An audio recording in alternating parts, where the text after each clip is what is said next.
우리가 전도할 때 어려움 중에 하나가 보통 전도하면은 우리 남자분들은 보통 이렇게 거절할 때 아직 제가 술을 마시기 때문에 담배를 끊지 못해서 나중에 교회를 가겠습니다 라고 말하는 사람들이 있습니다. 아마 그래서 그런지 천주교 쪽으로 많은 사람들이 마음이 더 갑니다. 거기는 자유롭게 담배를 피우고 술을 마실 수가 있기 때문에 그렇습니다. 근데 언제부터인가 크리스천 하면, 물론 요즘에는 워낙 죄가 세상에 만연하고 교회도 제가 많이 들어와서 크리스천이 요즘은 술을 마시고 담배를 피우는 것에 대해서 뭐라고 말할 사람이 없지만, 그래도 얼마 전까지만 해도 우리가 보통 사람들이 생각하기를 크리스천 하면은 술을 마시지 않고 담배를 피우지 않는 사람들입니다. 그래서 저도 그러한 환경 속에서 자랐기 때문에 대학을 졸업하고 영국에 공부하러 가기 전까지 모든 크리스천들은 술을 안 마시고 담배를 피우지 않는 것으로 알았습니다. 근데 제가 공부하는 것이 시골에 있었는데 이제 목요일 밤이면은 이제 자유로운 시간을 가질 수가 있었습니다. 그래서 같이 공부하는 이제 캐나다 목사님이랑 다른 몇몇 학생들과 함께 펍에 갔었습니다. 우리 영국 펍은 이렇게 술을 지저분하게 마시는 곳이 아니라 사람들이 함께 모여서 얘기하고 잡담을 나누는 곳이기도 합니다. 근데 딱 그 펍에 갔는데 캐나다 목사님이 주문하신 음료수가 뭐였냐면 그 기네스였습니다. 기네스 아실 거면 영국 유명한 그 흑맥주 기네스를 딱 시키는 겁니다. 제가 그 모습을 보면서 얼마나 충격에 빠졌는지 모릅니다. 목사님이 맥주를 시키신다. 그래서 이단이 아닌가라는 의심이 들기 시작합니다. 근데 이상하게는 그날따라 또 다른 그 문을 열고 들어오는 분이 계시는데 그분도 목사님이셨습니다. 제가 그때 다니던 영국교회 담임 목사님이셨는데 그분도 손에 똑같이 그 기네스를 들고 계신 겁니다. 그러니까 그 시간 동시에 두 목사님이 그 맥주를 들고 나타나셨던 그 사실에 저는 엄청난 충격과 쇼크를 먹을 수밖에 없었습니다. 그 영국 목사님이 나타나기 전까지 제가 캐나다 목사님 열심히 조사를 하고 있었습니다. 혹시 이분이 이단 아닌가 해서 신학적인 배경부터 시작해서 어느 교단인지 제가 그 조사를 들어가기 시작했었습니다. 근데 영국 목사님 딱 들어오니까 제가 다 깨져버리는 겁니다. 왜냐면 그 영국 교회는 그래도 굉장히 복음주의적인 교회였습니다. 여러분들이 뭐 들어보시는지 모르지만 그 프란시스 셰프 박사님이 스위스에 시작한 가브리에서 시작된 교회로서 이제 국제정도교회라는 굉장히 건전하고 복음주의적인 교회였습니다. 근데 그 교회 목사님까지 맥주를 들고 나타났다는 그 사실에 저는 굉장한 충격을 금할 수가 없었고 이것을 어떻게 받아들여야 될지 굉장한 고민 속에 빠지게 되었습니다. 근데 가만히 돌아보니까 성경에서는 사실 술과 담배에 대해서 말씀하신 적은 없습니다. 특별히 담배에 대해서는 한 말씀도 하지 않으셨습니다. 그래서 굉장히 좋아하시는 분들이 계신데 어쨌든 간에 이상하게 한국 사람들은 믿음이 좋은 사람, 그러면 공예배에 다 참여하고 술, 담배 안 하는. 그래서 사실 제 나름대로는 그때까지만 굉장히 객관적으로 볼 때는 믿음 생활 잘한다는 청년이라고 얘기해주면 중학교 때부터 새벽기도 안 빠지고 공예배 안 빠지고 모든 기도에 나가고 열심히 다녔고 술, 담배는 전혀 해본 적도 없고요. 그러니까 그때까지만 해도 제가 영역하고 신학을 공부를 했기 때문에 남들이 볼 때는 그래도 괜찮다는 생각, 괜찮다는 그 인상을 주었던 사람입니다. 근데 그 두 사건 속에서 제가 굉장히 깨지는 것이 무엇이냐면 진짜 믿음은 어디에서 생기냐는 겁니다. 그 판단은 어디에서 되냐는 겁니다. 지금 그 사건을 통해서 제가 깨달은 것이 제가 알았던 모든 것들, 물론 전부는 다 아니겠지만 그렇게 예를 들어서 크리스찬이 술을 마시면 안 되고 담배를 피우면 안 된다. 그것은 사실은 진리가 아니죠. 교회 전통도 교회 법이었습니다. 왜냐하면 한국 역사적으로 볼 때 선교사님들이 초창기 우리나라 선교에 오셨을 때에 그때 우리나라 사람들이 너무 힘들고 어려운 시간을 보내고 있었습니다. 그래서 대부분의 사람들이 술에 쩔어 있었고 담배에 쩔어 있었습니다.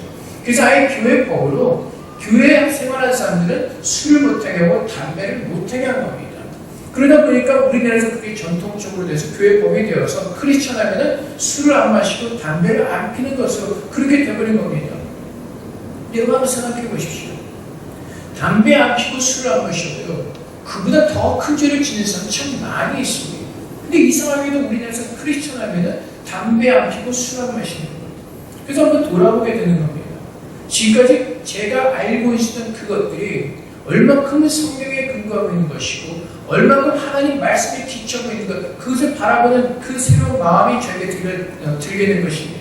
그래서 마태복음 7장의 말씀을 생각나는 겁니다. 예수님께서 증거하시기를 많은 사람들이 믿음을 쌓는데 그 중에 하나가 모래 위에 집을 짓는 사람들이 있다고 말씀하시고 반석에 집을 짓는 사람들이 있다고 말씀하십니다. 그 모래가 무엇입니까? 바로 좀 아까 제가 드렸던 것처럼 저도 모르게 몸의 습관이 되는 교회의 전통이나 관습이나 사람들의 말, 그것에 의해서 우리는 헛된 믿음, 거짓된 믿음을 쌓고 있었다는 것입니다. 크리스찬들은 술을 마시면 안 되고 담배를 피우지 않는다. 그런 거짓된 신앙 속에서, 거짓된 믿음 속에서 우리도 모르게 그것이 우리 안에 형성이 된 것입니다. 사실 교회 안에서도 분명히 술을 드시는 분들이 있을 겁니다. 아직 담배를 못 끊는 분들도 계실 것이고. 그래서 집에서 가족끼리 한잔하시면서도 교회에 나올 때 굉장히 뭔가 죄책감을 가지고 나오는 분들이 있습니다.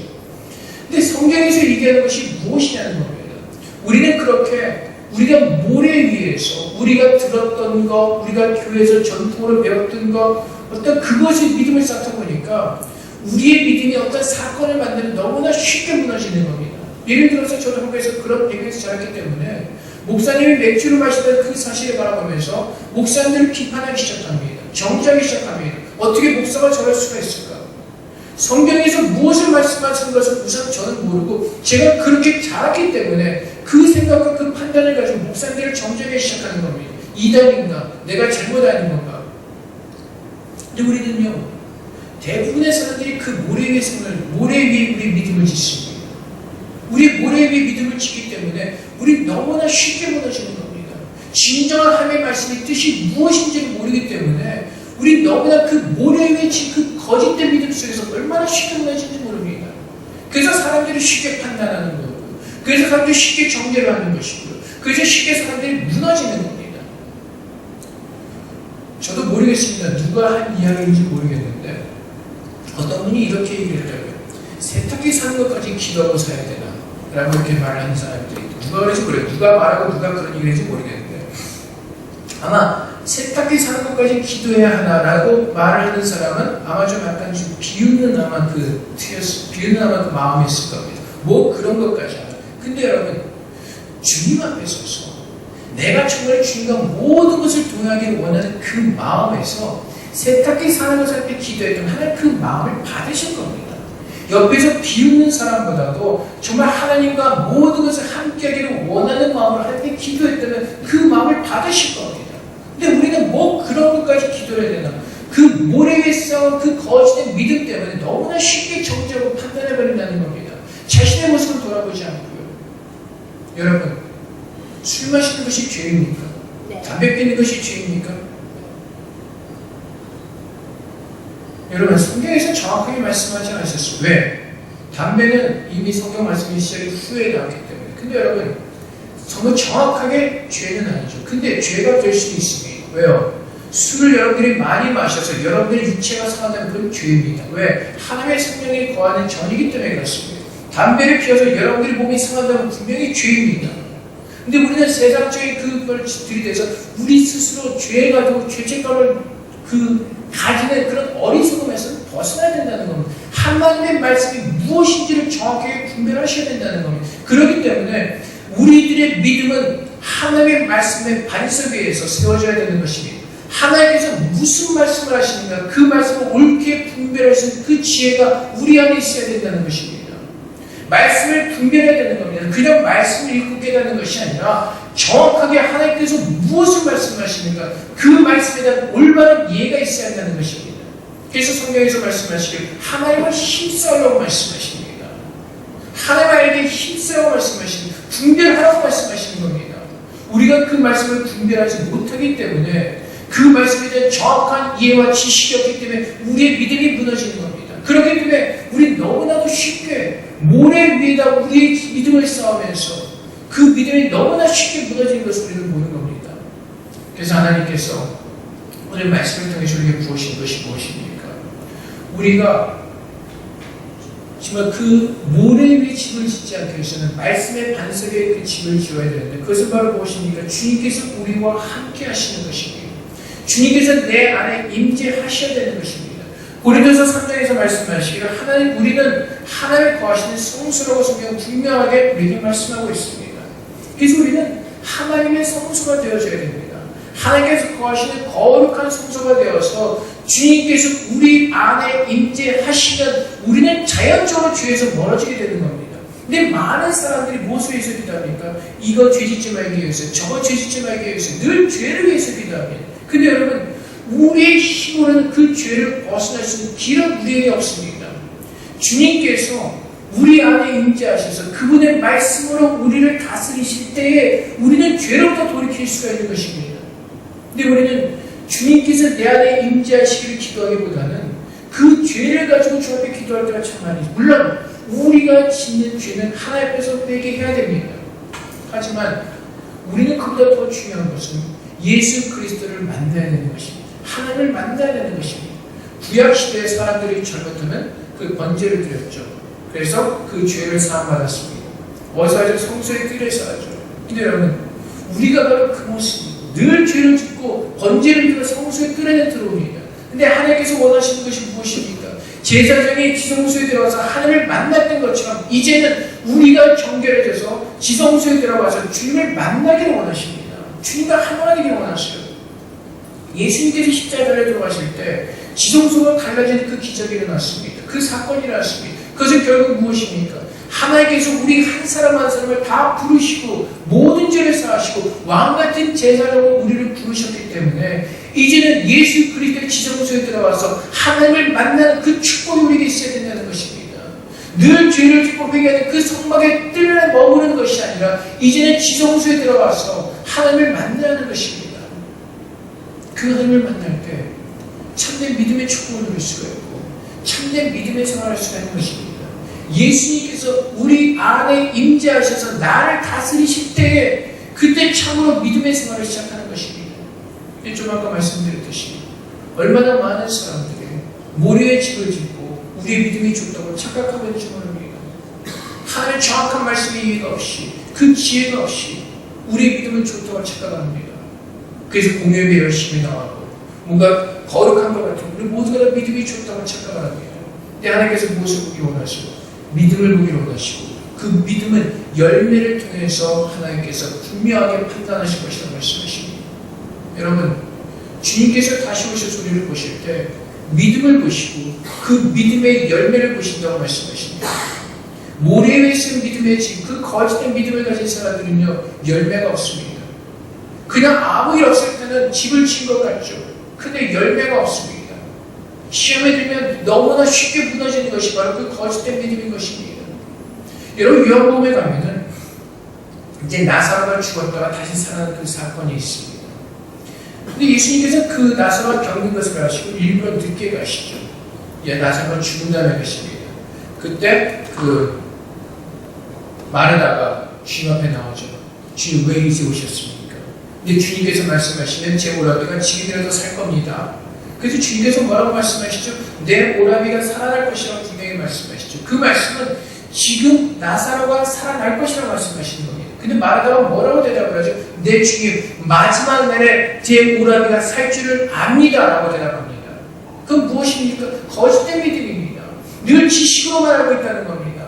모래에서 이제 거짓된 믿음이라는 겁니다. 주님께서는 지금 나사로가 살아날 것을 분명하게 말씀하실 때 마르다는 그 모래에 세웠던 거짓된 믿음을 가지고 마지막 날에 살 걸 내가 압니다라고 고백하는 겁니다. 우리는 믿음을 가졌다고 착각을 합니다. 우리는 안다고 착각을 합니다. 근데 마르다가 아는 것은 무엇입니까? 거짓된 겁니다. 주님께서 말씀하시는 지금 분명히 나사로를 살릴 것이라고 말씀하시는 겁니다.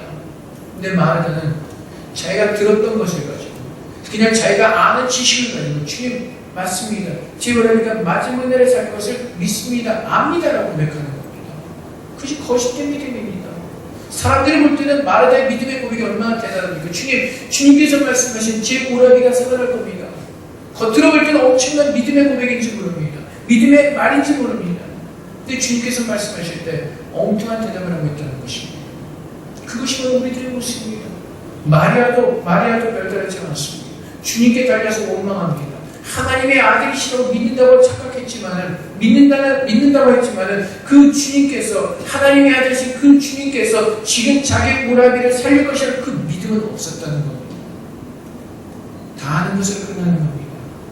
그래서 그 믿음의, 그 모리의 집을 지었던 그 믿음을 가진 사람들은 하나님께서 무너지는 겁니다. 마르다가 무너졌고 마리아가 무너지는 겁니다. 믿음의 고백들은 그럴듯하게 하지만 그 삶에 그 믿음의 열매가 없는 것입니다. 그래서 주님께서 우리를 권면하실 것이 무엇입니까? 우리 안에 하나님의 거하시는 거룩한 성소를 지으라는 것입니다. 우리의 죄로 말미암아 무너졌던 그 하나님의 성소를 회복하라고 말씀하시는 겁니다. 우리가 지금 요즘 계속해서 니에미야 말씀을 통해서 보고 있지만 예루살렘에서 왜 무너졌습니까? 하나님 말씀에 불순종해서 무너진 것입니다. 그래서 하나님께서 이제 그 모든 이스라엘 백성들이 회개하고 돌이켜 돌아와 하나님의 성전을 건축하라고 말씀하시는 것입니다. 하나님께서 이제 우리와 함께 임하실 테니 그 성전을 건축하라고 말씀하시는 겁니다. 사랑하는 성도 여러분, 우리가 진정 앞에서 믿음 생활하기 위해서는 주님께서 우리 안에 임재하셔서 나와 함께 하셔야 되는 것입니다. 그 갈라디아서 2장 20절 말씀에 분명히 있습니다. 부활하신 주님께서 이제는 내가 사는 것이 아니라 부활하신 주님께서 우리 안에 나와 함께 사신다는 것을 성경은 분명히 증거하고 있습니다. 그렇기 때문에 여러분, 우리는 주님의 거하시는 거룩한 성소가 되도록 이제 나를 새롭게 해야 되는 것입니다. 그분이 내 안에 임재하실 때까지 우리는 거룩하게 닦아야 되는 것입니다. 하나님은 거룩하신 하나님이십니다. 아무데나 거하지 않으십니다. 우리가 주님 안에서 거룩하게 변해갈수록 그만큼 주님은 우리 안에 임재하셔서 나를 다스리시는 것입니다. 우리가 가장 힘써야 될 것은 하나님의 말씀 속에서 주님께서 거하시는 거룩한 성소를 지어가는 것입니다. 그 거룩한 성소를. 근데 그것은 싸움입니다. 오늘 니에미야 말씀을 통해서 우리가 알 수가 있습니다. 이제 유다 백성들이 니에미야의 그 인도하심을 따라서 성을 건축하기 시작합니다. 6절 말씀에 보면 이제 거의 전부가 연결이 되었고 높이가 절반에 이르렀습니다. 또 7절 말씀에 보면 예루살렘의 성전이 중시되어 그 허물어진 틈이 메꿔져 가고 있었습니다. 거의 이제 다 지어지고 있었습니다. 근데 어떻게 하죠? 사발라이스라는 사람과 도비아 아라비아 사람들과 암몬 사람들이 다 싫어합니다. 왜? 하나님의 성전이 건축되어지면 그 주님께서 임재하시면 자기들이 망할 것을 그들은 알고 있었던 것입니다. 그렇기 때문에 그들은 온갖 모든 것을 다 동원했어도, 모든 방법을 다 동원했어도 그 성전을 짓는 것을 막으려고 하는 것입니다. 비방합니다. 비웃습니다. 근데 왜 비방하고 왜 비웃죠? 무섭기 때문에 그렇습니다. 두렵기 때문에 그렇습니다. 그 하나님의 성전이 다 지어진 것이 두렵기 때문에 그것을 비방하고 그 모든 그 방법을 다 동원해서 이스라엘 사람들의 마음을 약해지게 하고, 그리고 어떻게 하려고 했죠? 그들이 알지도 못하고 보지도 못하는 새에 우리가 그들 가운데 달려 들어가서 사륙하여 역사를 그치게 하려는, 우리가 하나님의 성소로 지어져 가는 걸 때 사탄은 제일 싫어합니다. 하나님께서 우리와 함께 거하시는 거룩한 성소가 되는 것을 사탄은 제일 싫어합니다. 그래서 여러분, 어떤 분들은 듣기 싫을지 모르겠지만 하나님께서 우리 안에 거하실 때 우리는 그 믿음의 싸움을 시작하는 겁니다. 소위 얘기하는 영적인 싸움이죠. 그래서 이 예루살렘 성전을 지을 때 많은 사람들이 회방을 합니다. 정말 그 살인의 위협도 있었고 모든 그 협박이 있었습니다. 그때 니에미야가 어떻게 하죠? 13절 말씀에 보면 백성이 그들의 종족을 따라 칼과 창과 활을 가지고 서 있게 하고, 칼을 찾는 겁니다. 활을 찾는 겁니다. 싸움에 준비하는 것입니다. 그것이 에베소서 말씀에 있습니다. 에베소서 말씀에 보면 에베소 6장 말씀에 너희가 주 안에서와 그의 힘으로 능력으로 강건해지고 마귀의 권리를 능히 대적하게 하나님의 전신갑주를 입으라라고 말씀하십니다. 우리의 씨름은 혈과 육을 상대하는 것이 아니요 통치자들과 권세들과 이 어둠의 세상의 주관자들과 하늘에 있는 악의 영들을 상대하니라. 그러므로 하나님의 전신갑주를 취하라. 이는 악한 날에 너희가 능히 대적하고 모든 일을 행하는 성경이 합니다. 예루살렘 성은 하나님께서 거하시는 영적인 성소를 예표하고 있는 것입니다. 우리가 그 성소를 지키기 위해서는 그 싸움을 해야 하는 것입니다. 그래서 16절 말씀에서 보면은 모든 것이 믿음의 방패를 가지고 이로써 능히 악한 자의 모든 불화살을 소멸하고 구원의 투과 성령의 검 곧 하나님의 말씀을 가지라고 말씀하시죠. 그리고 싸우라고 말씀하시는 겁니다. 예수님께서도 십자가에 달려 돌아가시기 전에 겟세마네 동산에 기도하실 때 마태복음 26장 41절 말씀에서 이렇게 말씀하십니다. 깨어있으라고, 시험에 들지 않도록 깨어있으라고 말씀하십니다. 우리가 하나님의 성소를 짓다가 그 게임에 넘어가 무너질 수밖에 없습니다. 하나님의 성소가 완성이 되어져 주님께서 우리와 함께 거하시며 주님 안에서는 참된 믿음의 생활을 누릴 수가 있는 것입니다. 우리는 지금 그 싸움을 하고 있습니다. 우리 안에 하나님의 거하시는 그 거룩한 성소를 짓는 그 싸움을 하고 있는 것입니다. 그래서 우리가 가는 길은요, 그냥 평강의 길은 아닙니다. 주님께서 우리에게 평강의 길을 약속하셨습니다. 평안을 약속하셨습니다. 사랑을 약속하셨습니다. 근데 그것이 누구에게입니까? 믿음으로 싸워 이기는 자들에게 평강을 주시는 것입니다. 가만히 앉아있는 주님의 평강이 우리에게 오지 않습니다. 믿음으로 싸워서 이기는 자들이 주님의 사랑과 주님의 평강을 입는 것입니다. 가만히 앉아서 기다리는 자에 늘 시험이 있습니다. 늘 어려움이 있습니다. 늘 마음의 갈등이 있습니다. 깨어있지 못하기 때문에 그렇습니다. 근데 주님께서 분명히 깨어있으라고 말씀하셨고, 에베소 1장 18절 말씀에서도 모든 기도와 간구를 하되 항상 성령 안에서 기도하고 이를 위하여 깨어 기도하기를 항상 힘쓰며 라고 말씀하고 있습니다. 우리가 정말로 믿음의 사람이라면, 내가 정말로 예수 그리스도를 사랑한다면 그분이 우리 안에 임재하시길 우리는 갈망해야 되는 것이고, 그것을 위해서 우리는 아름다운 성소를 지어야 되는 것이고, 그것을 위해서 우리는 싸워야 된다는 것입니다. 그냥 지어지지 않습니다. 예수님께서 우리에게 말씀하시죠. 좁은 문으로 들어가라고 말씀하십니다. 그리고 우리 자신을 부인하고 우리 십자가를 지고 쫓으라고 말씀하십니다. 그것을 이기는 자에게 평강을 주시고 주님의 사랑을 부어주시고 능력을 부어주시는 것입니다. 가만히 앉아서 되지 않습니다. 하나님께서 나의 모든 그 원죄를 사하시는 것, 내 영혼을 구하시는 것은 예수 그리스도로 값지게 정말 값없이 은혜 가운데 우리를 구원하시면 이제 내가 주님의 자녀로서, 주님의 정결한 신부로서 거룩하게 주님을 기다리는 그 신부가 되기 위해서는 이제는 써야 되는 것입니다. 내 안에 육신과 내 안에 그 오래된 옛 습관과 우리는 싸우는 것입니다. 바울은 그 싸움이 늘 있었습니다. 그리고 마지막에 내가 선한 싸움을 다 싸우고라고 고백하는 것처럼 바울 안에도 늘 그 싸움이 있었습니다. 하나님의 사람과 육이 부딪히는 싸움이 있었고, 그 싸움이 있었고요. 그 하나님의 성을 쌓기 위해 가는 그 거룩한 싸움이 바울에게 늘 있었다는 것입니다. 우리는 너무나 그냥 내가 영혼의 구원을 받으면 이제는 내가 모든 걸 다 된 것 같은 착각 속에 빠집니다. 아무것도 하지 않으려고 합니다. 하나님께서 뭔가 해주시겠지만 막연한 그 마음 때문에 나태고 게을러집니다. 이건 주님께서 하시는 말씀이 무엇입니까? 일어나 깨어서 싸우라고 말씀하시는 겁니다. 이제는 정말 주님의 사람으로서 온전하게 서두로 믿음으로 일어나라고 말씀하십니다. 그래서 로마서 그 말씀에 보면은 믿음으로 믿음에 이르게 하고라는 그 말이 있습니다. 우리가 예수 그리스도를 믿음으로 구원을 얻습니다. 이제 그 믿음을 가지고 하나님의 거룩한 구원을 이루어가는 겁니다. 하나님께서 말씀하시죠. 내가 거룩하니 너희도 거룩하라. 이거는 영원히 죽어있는 자들에게 주시는 말씀이 아니라 이제 하나님의 구원의 은혜를 입은 자들에게 주시는 말씀입니다. 내가 거룩하니 너희도 거룩하라.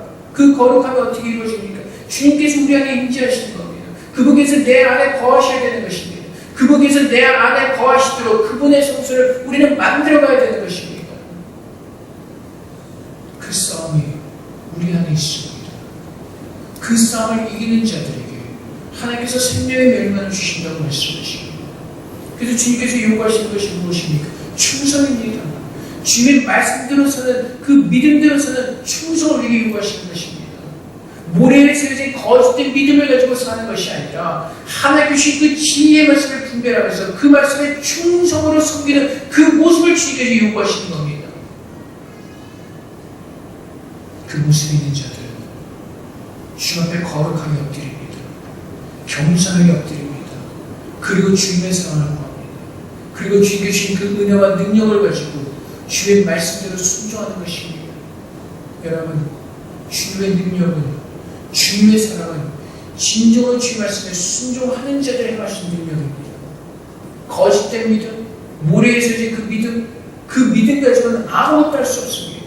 조그만 바람이 불어도 무너집니다. 조그만 그 파도가 몰아쳐도 무너져버리게 되어 있습니다. 그래서 여러분, 제가 처음에 말씀드렸던 것처럼 그 거짓된 믿음을 가지고 판단하는 겁니다. 정죄하는 겁니다. 그리고 시험하는 겁니다. 하나님께서 저를 깨우치지 못하셨다면 아마 그것을 떠났을 수도 있습니다. 목사들이 술을 마셔 이것은 다 거짓된 이상한 일인가 보다 라고 떠났을 수도 있습니다. 왜요? 그 거짓된 믿음 때문에, 거짓된 지식 때문에, 하나님의 말씀을 이렇게 분별하지 못하기 때문에 이것은 아닌가 보다. 내가 아는 그 지식을 가지고 판단하는 겁니다. 사랑하는 성도 여러분, 내 삶의 근거, 내 삶의 믿음의 근거는 오직 하나님의 말씀입니다. 우리가 교회에서 배웠던 것, 우리 부모님에서 배웠던 것, 그 모든 것들이 말씀 안에서 증거가 얻어져야 되는 것입니다. 우리가 행하는 모든 것들을 말씀 안에서 증거가 되어져야 되는 것입니다. 그 말씀 속에서 그 말씀이 정확하게 우리가 배운 그 말이, 우리가 배운 그 모든 정통과 관습이 하나님 말씀에 정말로 근거하는 것이라고 우리는 분별할 줄 알아야 된다는 것입니다. 막연하게 그냥 우리가 따랐던 것을 따르는 것이 아니라 정말로 주의 말씀을 이렇게 분별하면서 베레아 사람들이 초대교회에 그랬던 것처럼 정말 그 말씀이 그런가요? 날마다 상고하고 그 말씀을 바라보며 기도하며 나갔던 것처럼 우리가 그 말씀을 정말 하나님의 지혜를 가지고 온전히 깨달을 때 그 말씀이 나에게 능력이 되고 그 말씀에 하나님의 성령을 주는 거룩한 재료가 되는 것이고 그 말씀 속에 우리는 권능을 얻는 것이고 그 말씀을 통해서 우리는 거룩해지는 것입니다. 하나님께서 깨우치라고 말씀하시죠. 일단 디모데서에서 뭐라고 말씀하십니까?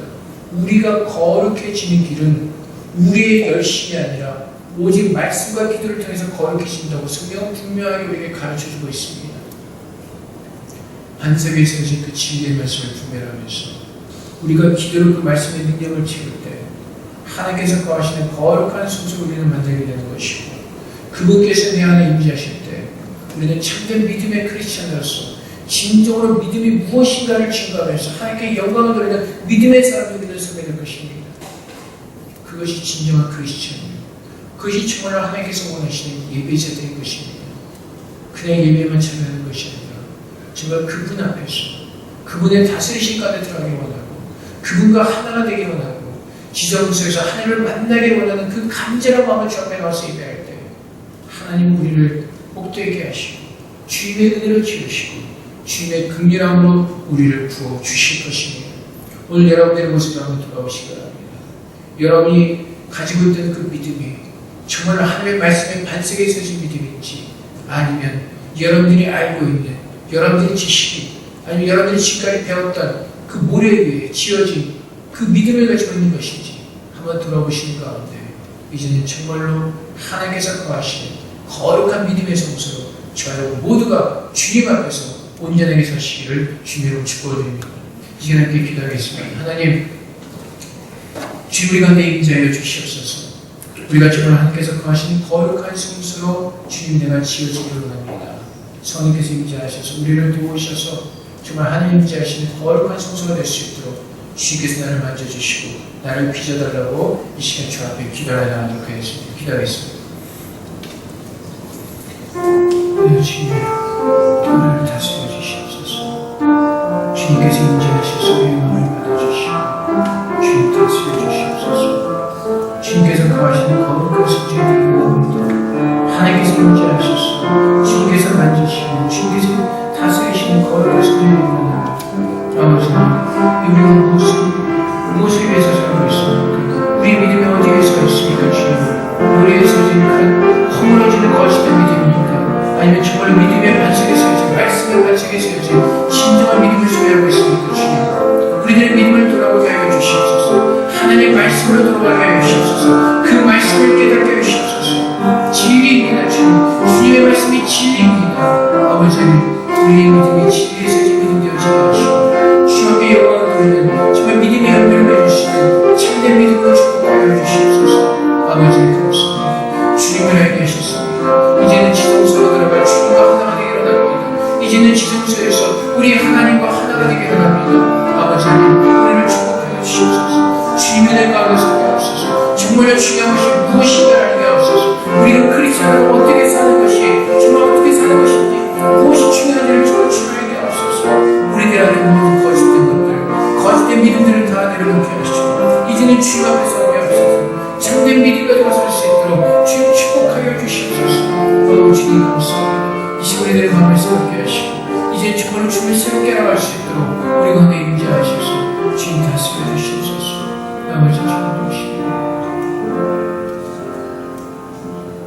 주님, 우리들의 믿음이 어디에서 있는가를 보게 하여 주시옵소서. 우리들의 믿음이 모래 위에 세워진 거짓된 믿음을 가지고 있다면 이제는 그 모든 것을 깨닫게 하시고 버리게 하여 주시옵소서. 하나님의 진리의 말씀으로 믿음을 세우기로 합니다. 불변하는 정말 참된 아버지의 진리의 말씀을 옳게 분별하며 그 말씀에 우리의 믿음을 세우기로 합니다. 하나님 알게 하여 주시옵소서. 깨닫게 하여 주시옵소서. 주님께서 무엇을 말씀하신가를 온전히 분별할 수 있도록 주님 축복하여 주시옵소서. 주의 성령으로 충만하게 하셔서 지혜와 계시함을 부어서 주의 말씀을 온전히 분별할 수 있는 그 은혜를 우리에게 부어주시옵소서. 아버지 하나님, 이제는 온전한 주의 말씀에 순종하기로 합니다. 우리가 아는 지식과 우리가 지금까지 배웠던 그것의 순종이 아니라 하나님의 참된 말씀에 순종하는 그 믿음의 제사를 드리기로 합니다. 아버지 하나님, 우리가 인자하여 주시옵소서.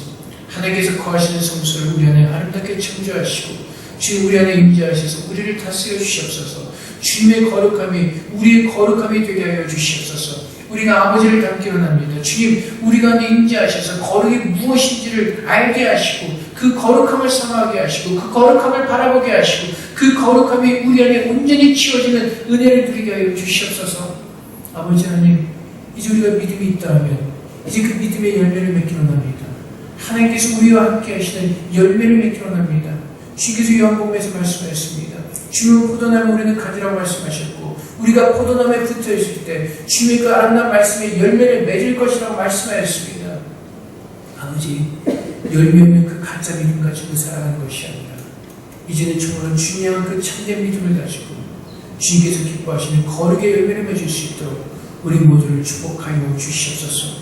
그래서 어떤 힘듦과 고난과 시련 가운데서 그 믿음 가지고 이겨나가게 하여 주시옵소서. 그 모든 거짓된 믿음을 버리고 이제는 참된 믿음을 가지고 주님과 함께 승리할 수 있도록 역사하여 주시옵소서. 그렇게 승리할 때 주님의 거룩한 평강과 주님의 사랑이 우리 안에 충만하게 부어질 것입니다.